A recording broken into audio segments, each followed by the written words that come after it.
When we make our hummingbird bands, there are several steps involved. The first is that a tiny strip of bands like this comes from the bird banding lab, and there are 10 hummingbird bands on this strip. And we need to sand and cut each band and form it ourselves. So the first step is we always give it 2 or 3 strokes on each side to make sure that there's no burrs or no sharp edges, because we don't want anything to hurt the hummingbird.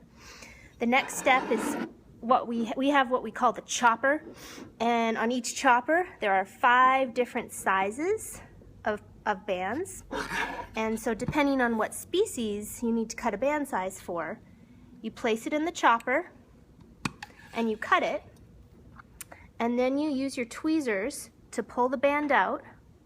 So here is one small hummingbird band. So now we need to form it. So we have these formers that have all the different sizes, and depending what size your band is, it corresponds to what size you want to form it as.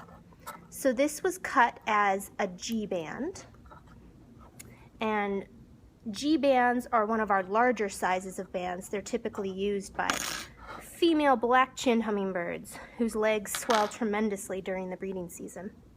Anyways, I will just show you right here what this looks like. So we place this tiny band right there, and we are going to form it. And you want to form it evenly, and you don't want to bend it or get any kinks. And then we flip it over to give it another squeeze to make sure that everything looks good.